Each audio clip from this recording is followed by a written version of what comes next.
திருச்சிற்றம்பலம். தோடுடைய செவியன் விடையேறியோர்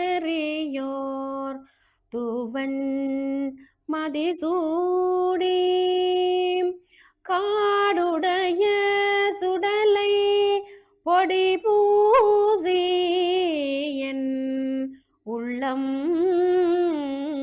கவர்கள்வன் ஏடுடைய மலரான் உனை நாள் பணிந்து ஏத்த அருள் செய்த பீடுடைய பிரமா புறமவியோர்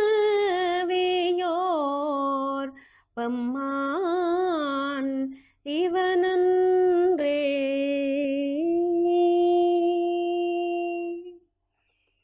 திருமுறையே சைவநெறிக் கருவூலம் தென்தமிழின் தென்பாகு ஆகும் திருமுறையே கைலையின் கண் சிவபெருமான் செவிமெடுத்த செந்தமிழ் வேதம்.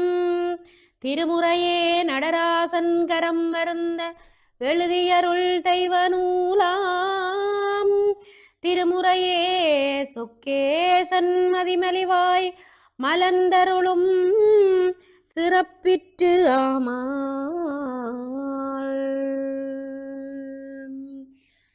எல்லாம் வல்ல தில்லைக்கூத்த பெருமானையும் சிவகாமி தாயாரையும் என் சிரசிருத்தி குலதெய்வமாம் மேற்பெருமானையும் செல்லத்துறை சுவாமிகளையும் பணிந்தேத்தி சித்த புருஷர்கள் அனைவரையும் அடியேனுடைய உள்ளத்திலிடையே இருத்தி ஆன்மீகம் அறிவோம் நிகழ்வின் வாயிலாக ஓம் தொலைக்காட்சி வாயிலாக கண்டு கொண்டிருக்கக்கூடிய மகிழ்ந்து கொண்டிருக்கக்கூடிய சிவநேய செல்வர்கள் அத்துணை பேருக்கும் சிறியனின் பணிவான வணக்கங்களையும் கூறிக்கொண்டு இந்த நிகழ்வுகளின் வரிசையிலே இன்றைக்கு நாங்கள் திருமுறை நூல்களின் சிறப்பும் பயனும் என்கின்ற அற்புதமான ஒரு தொனிப்பொருளிலே திருமுறைகளின் சிறப்புகள் பற்றி திருமுறைகளினுடைய மகிமைகளை பற்றி சிந்திக்கலாம் என நினைக்கின்றேன். சைவத்தின் மேல் சமயம் வேறில்லை அதிர்ச்சார் சிவமாம் தெய்வத்தின் மேல் தெய்வம் இல்லெனும் நான்மறை வாய்மை வைத்த சீர்திருத்தேவாரமும் உய்வை தரச் செய்த நால்வர் பொத்தாள் என் உயிர் துணையே. சைவத்தை விட சிறந்த சமயம், அதற்கு மேலான சமயம் இங்கு வேறு எதுவுமே இல்லை. அதில் சார் சிவமாம் தெய்வத்தின் மேல், அதாவது எம்பெருமான மாணிக்க வாசகர் பாடியது போல அறுவகை சமயத்தோர்க்கும் வீடு வேறாய் நிற்கின்ற பெருமானாகிய சிவபெருமானை வணங்குகின்ற சைவ சமயத்துக்கும் அந்த பரம்பொருளுக்கும் மேலான சமயமோ தெய்வமோ இல்லை என்று சொல்லி சிறப்பிக்கின்றார்கள். அப்படிப்பட்ட பெருமானுடைய சிறப்பை சொல்லுகின்ற வேதங்களோடு வைத்த சீர்திருத்தேவாரம், சாதாரணமாக தேவாரம் என்று சொல்லவில்லை, சீர்திருத்தேவாரம் தெய்வத் பொலிமையினை தெய்வ செழுமையினையும் சிறப்பினையும் தெய்வத்தன்மையையும் தரக்கூடிய சிறப்பு பொருந்திய இந்த திருத்தேவாரங்கள் சீராக அமைக்கப்பட்டிருக்கின்றன பெருமானை போற்றி துதிப்பதற்காக நால்வர் பெருமக்களால். நால்வர் பெருமக்களார் என்பது நான் உங்களுக்கு கூற வேண்டிய அவசியம் இல்லை. அந்த நால்வர் பெருமக்கள், அதாவது திருஞான சம்பந்தர், சுந்தரமூர்த்தி நாயனார், அப்பர் பெருமான், மாணிக்க வாசகர் ஆகிய இந்த நால்வர் பெருமக்களும் தந்த திருமுறைகளினுடைய மகிமைகளை நாங்கள் சிந்திக்க வேண்டியது அவசியம். உந்தரும் உணர்தலும் உவப்பிளவாகும். நாங்கள் உண்ணுகின்ற பொழுதும் உணர்கின்ற பொழுதும் பெருமானை உண்ணும் பொழுதும் வணங்குகின்றோம், உணர்கின்றோம். ஒவ்வொரு செயலிலும் பெருமானுடைய செயலை உணர்கின்றோம். ஒவ்வொரு செயலை செய்யும் முன்னமும் இறைவனை வணங்குகின்றோம். அப்பொழுதெல்லாம் உலப்பிளவாகும். எங்களுக்கெல்லாம் துன்பங்களை நீக்க வல்லவனாக இந்த திருமுறைகள் எங்களை வழிபடுத்துகின்றன. களைப்புறின் நமக்கு கட்டிலாய் விளங்கும். நாங்கள் களைத்து சோர்ந்து துன்பத்திலே வாடி இருக்கின்ற பொழுது ஒரு திருமுறையை பாடுகின்ற பொழுது அது எங்களுக்கு கட்டில் போல இருக்குமாம். அத்தன்மை வாய்ந்தது இந்த திருமுறை. நள்ளிருள் தன்னில் ஒளிமிக நல்கும்.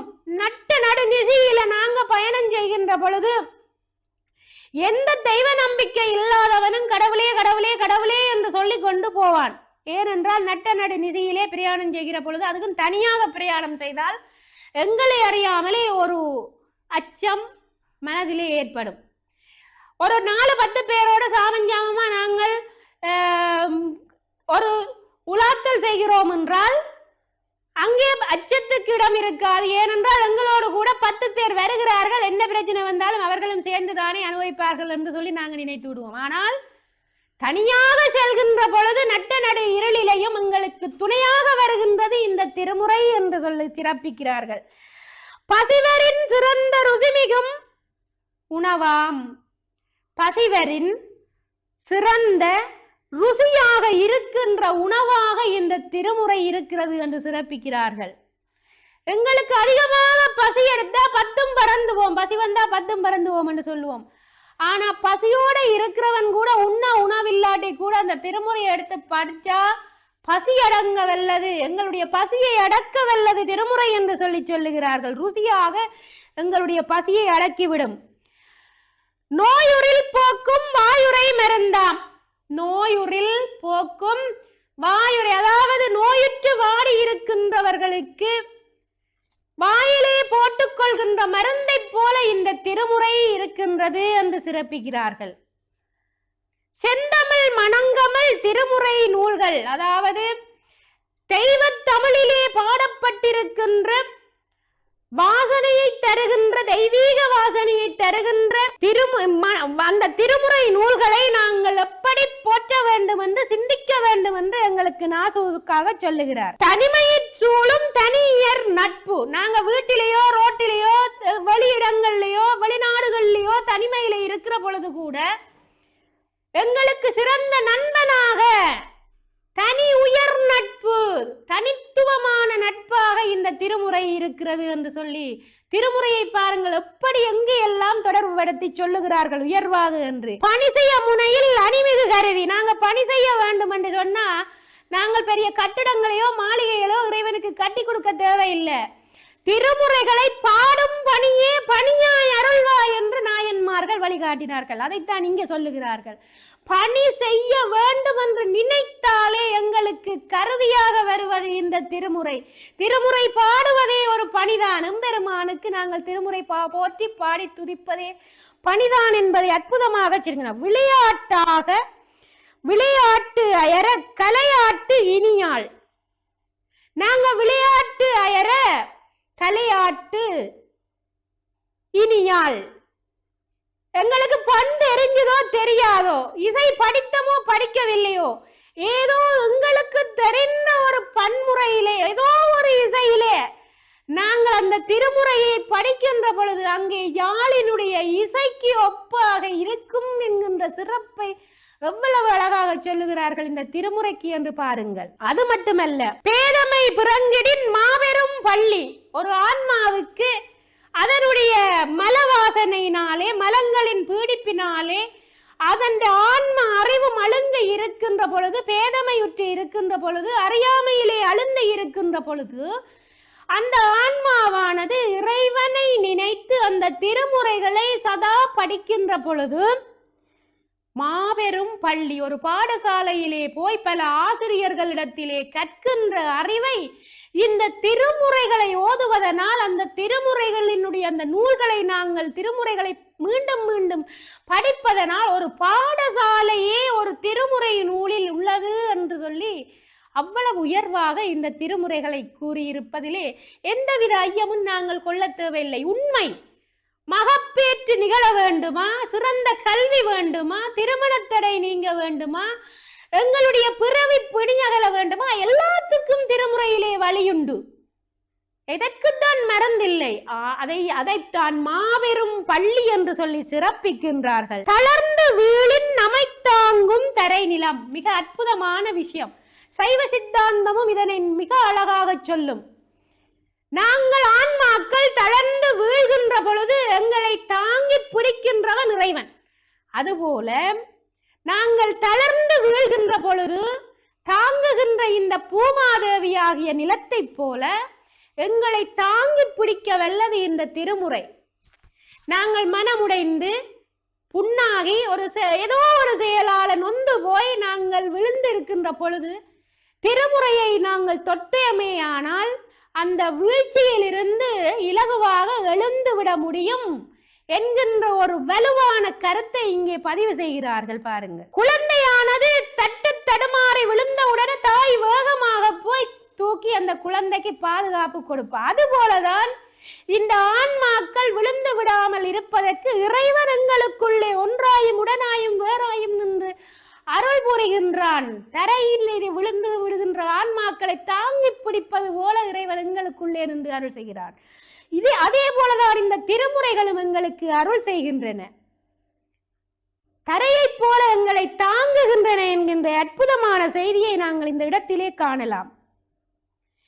குளிர்மிக வாட்டின் ஒளிமிகும் நெருப்பு, இது எல்லாருமே புரிந்து கொள்ளலாம். எங்களுக்கு கடும் குளிரான பிரதேசத்துக்கு நாங்க போறோம், மிகுந்த குளிர் எங்களால் தாங்க முடியாது. ஒரு நெருப்பு எங்கேயாவது கிடைச்சிட்டு அந்த இடத்துல போய் கையாவது காய்ச்சி கொள்வோம், கொஞ்சமாவது எங்கட உடலை தேகத்தை இந்த தூள தேகத்தை சூடாக்கி இந்த குளிரிலே இருந்து நாங்க கொஞ்சம் விடுதலை பெறுவோம் என்று குளிர் நாடுகளிலே வாழக்கூடியவர்கள் எல்லாம் மக்கள் எல்லாம் என்ன செய்வார்கள், குளிருடைகளை தங்களுடைய உடலை பாதுகாப்பதற்காக அணிந்து கொள்வது போலவும், வேடர் காலத்திலே வாழ்ந்த மக்கள் அக்கினியை மூட்டி தங்களுடைய குளிரை போக்க கைகால்களிலே நெருப்பிலே பிடித்து அந்த வெப்பமையிலே தங்களுடைய குளிரை போக்கி கொண்டது போல திருமுறைகள் குளிரினை போக்க வல்லவனவாக விளங்குகின்றன என்று அதி உயர்வாக சிறப்பிக்கின்ற தன்மையினை நாங்கள் காணலாம்.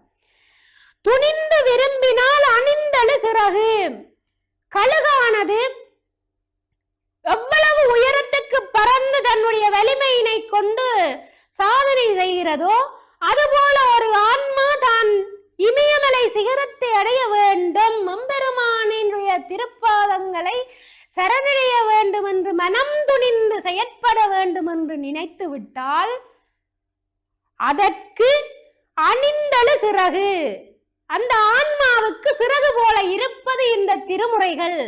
அப்ப அந்த ஆன்மா எம்பெருமானிடத்திலே பறந்து செல்ல வேண்டுமானால் சிறகாக பயன்படுத்த வேண்டியது இந்த திருமுறைகளை என்று பாருங்கள், எவ்வளவு தத்துவம் இங்கே பொதிந்திருக்கின்றது என்று.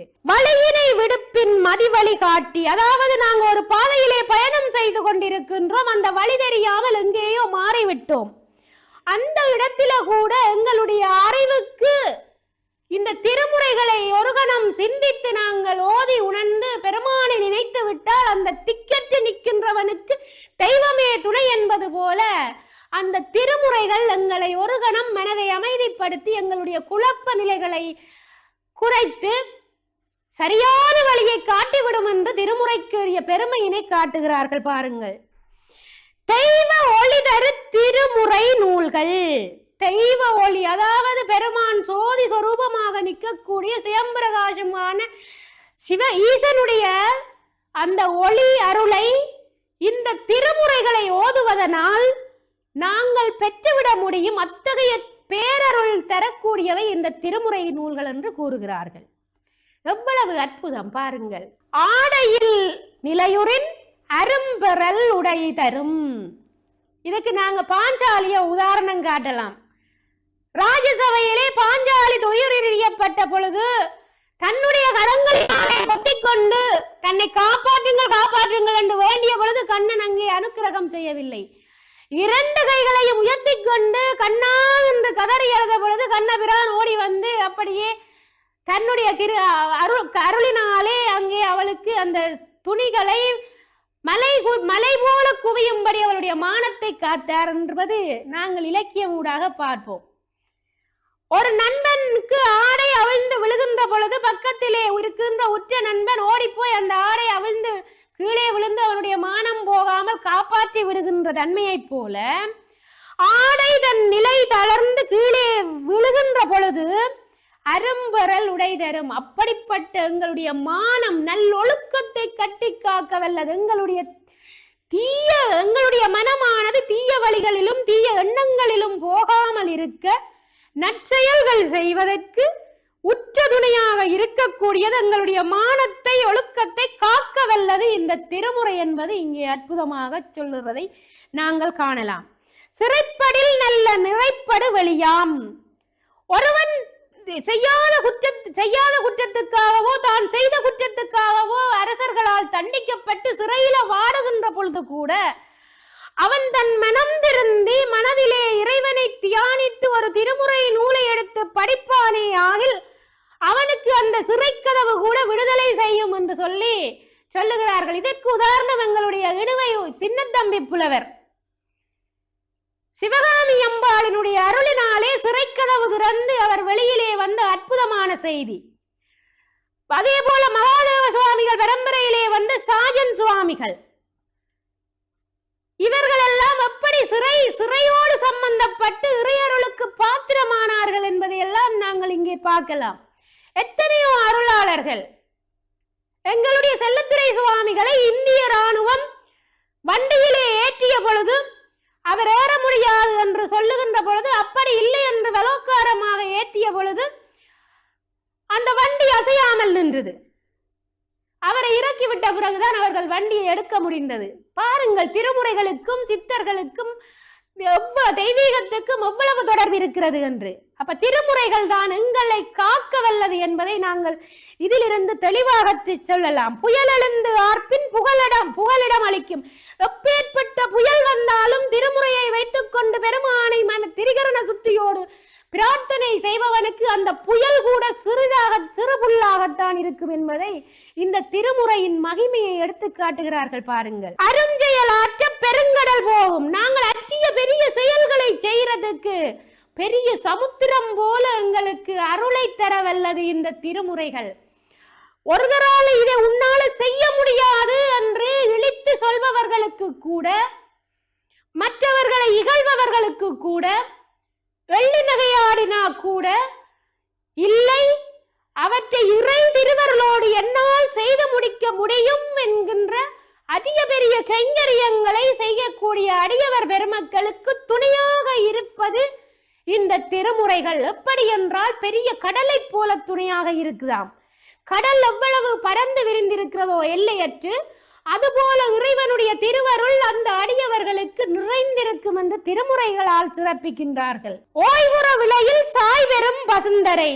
நான் களைச்சு போனேன், ஓய்வாக இருக்க வேண்டும் என்று ஒரு ஆன்மா நினைக்கின்ற பொழுது சாய்ந்து ஓய்வு பெற்றுக்கொண்டு இறைவனுடைய திருவருளை சிந்தித்துக் கொண்டு இருப்பதற்கு பசுமையான தரை போல இந்த திருமுறைகள் இருக்குதாம். சாதாரணமாக களைப்புற்று தோட்ட தொழிலாளியோ அல்லது எந்த தொழில் செய்பவனாக இருந்தாலும் களைத்து விட்ட நிலையில் கூட ஒரு திருமுறையை பாடிக்கொண்டு இந்த நிலத்திலே இருந்து விட்டால் அது அந்த கரடு முரடான திரையா இருந்தா கூட பசுந்தரை போல மாறிவிடுமாம். அந்த அளவு தன்மை தரக்கூடியது இந்த திருமுறை என்று சிறப்பிக்கிறார்கள். கவலையில் இருள் கல்வி கடிந்தருள் ஞாயிறு. கவலை இருள் கல்வி கடிந்தருள் ஞாயிறு. கல்வி கற்கின்ற மாணவர்களுக்கு, பெரியோர்களுக்கு, சான்றோர்களுக்கு கவலை என்கின்ற இருளை போக்க வல்லது இந்த திருமுறைகள். எப்படி என்று சொன்னால் சூரியனுடைய கதிர்களை போல ஒளிதர வல்லவை இந்த திருமுறைகள். ஞாயிறை போன்றவை, ஞாயிற்று கதிர்களைப் போல அவர்களுக்கு அந்த ஞானத்தை ஊட்ட வல்லது இந்த திருமுறை என்று சிறப்பிக்கின்றார்கள். அழகில்லா சூழலில் அழகொளிர் பூங்கா. இந்த உலகத்தில நாங்கள் அழகில்லாத இடங்கள் என்று பலவற்றை நாங்களாவே உருவாக்கி வச்சிருக்கிறோம். அப்படிப்பட்ட இடங்களில் கூட போயிருந்து ஒரு முறை திருமுறை படித்தால் அந்த இடம் கூட அழகான ஒரு பூங்காவாக இருக்கும் என்று சொல்லி சிறப்பிக்கிறார்கள் என்றால் திருமுறை குறிக்கு இருக்கக்கூடிய மகிமையையும் மகத்துவத்தையும் நாங்கள் சிந்திக்க வேண்டும். அது எங்களை எப்படியெல்லாம் மாற்றம் செய்யும், இந்த சூழலை எப்படி மாற்றம் செய்யும் என்பதை நாங்கள் காண முடியும். தாகம் கொள்ளின் தனிகுரல் லோடை. எங்களுக்கு தாகம் எடுக்குது என்று சொன்னால் இந்த திருமுறை ஒன்றை படித்தாலே அந்த தாகம் தணிந்து விடும் தன்மையை தரக்கூடியது திருமுறை. மூச்சு முட்டிடில் ஆற்றல் தரு காற்று. எங்களுக்கு மூச்சு முட்டுது, இழுப்பு வருகிறது எத்தனையோ பேருக்கு. அந்த நேரத்தில் ஒரு திருமுறை படித்தால் எங்களுக்கு அந்த நோயில இருந்து காப்பாற்ற வல்லது திருமுறை. சிவனரை செல்வமாய் செம்மை செறிந்தொழிந்து இங்க நம் எல்லாம் இனப்பல வகையால் நமக்கு பயன் தரும் நலமிகு திருமுறை நூல்களின் சிறப்பு நுவலுதற்கு எளிதோ என்று சான்றுதர்கள் போர்கள். இப்படியெல்லாம் பெருமை பொருந்திய இந்த திருமுறை நூல்களை போற்றுவதும் அவற்றை சிறப்பித்து கூறுவதும் நம்மால் நம்முடைய சொற்களுக்கு கட்டுப்படுமோ என்று அந்த நால்வர்களுடைய பொத்தாளை போற்றி பணிந்து, நால்வர் பொத்தாள் பணிந்து திருமுறை வழியிலே எம்பெருமானை சிறப்பித்து நாங்கள் நல்ல வாழ்வு வீடு பேற்றை பெற எல்லாம் வல்ல பெருமான் திருவருட்கருணையினை பெற்று அனைவரும் நல்வாழ்வு வாழ வேண்டும் என்று பிரார்த்தித்து அமைகிறேன். திருச்சிற்றம்பலம். சிவனடியே சிந்திக்கும் திருப்பெருகு சிவஞானம் பவமதனை அறமாற்றும் பாங்கினில் ஓங்கிய ஞானம் உவமையில்லா கலை ஞானம் உணர்வறிய மெஞ்ஞானம் தவ முதல்வர் சம்பந்தர் தாமுணர்ந்தார் அந்நிலையில். திருச்சிற்றம்பலம். யாடியா T5L மகிழ்ச்சி நிறைந்த நீண்ட பயணத்திற்கு